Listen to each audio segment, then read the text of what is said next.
এই পৃথিবীতে ভেঙে পড়া বলে কিছু নেই। সাহস করে সোজা হয়ে দাঁড়ানোটাই সব। সোজা হয়ে না দাঁড়াতে পারলে পৃথিবীতে আপনার স্বীকৃতি মিলবে না। আমার পেছনের এই দৃশ্যটি দেখুন। এই গাছটি এখন প্রাকৃতিক দোয়া, অর্থাৎ এর মাঝে কোনো এক সময় ভেঙে গিয়েছিল, অর্থাৎ পোকায় ক্ষতিগ্রস্ত করেছিল। সেই জায়গাটায় আবার গাছটি সাহস করে সোজা হয়ে দাঁড়িয়েছে।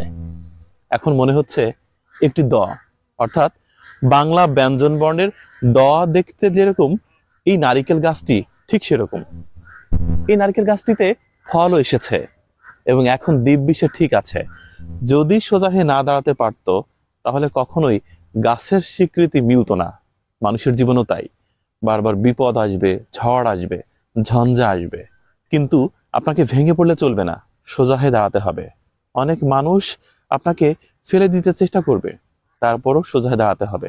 আহত হয়ে, রক্তাক্ত হয়ে আবারও সোজা হয়ে পথ চলতে চলতে একসময় স্বীকৃতির চূড়ায় ঠিকই পৌঁছে যাবেন আপনি।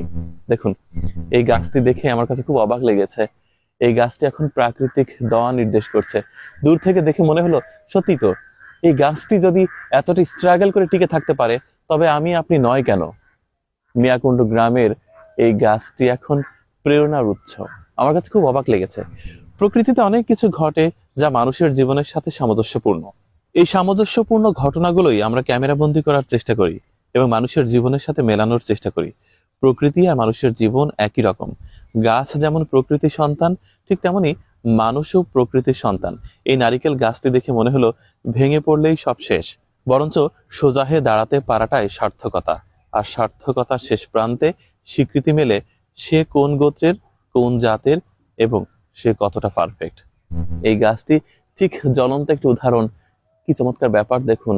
পরবর্তীতে এই গাছটির আর কোনো সমস্যা হয়নি। শুরুতে একটা হোঁচট খেয়েছে, কারণ গোড়াটা একদম চিকুন, তারপর মোটা। সম্ভবত ওখানেও পোকায় ক্ষতিগ্রস্ত করেছিল বা একটা বিশেষ রোগ হয়েছিল।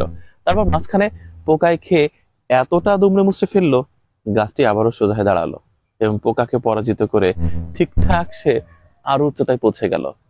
হয়তো ক্ষতটা রয়ে গেছে, কারণ কোথাও কেউ ক্ষতিগ্রস্ত করলে ঠিকঠাক দাঁড়ানো যায়, সাফল্যে পৌঁছানো যায়, কিন্তু ওই যে ভেতরের ক্ষতটা, সেটা কোথাও না কোথাও থেকেই যায়। কারণ মানুষের আঘাত আর ক্ষতর চিহ্ন কখনো লুকানো যায় না।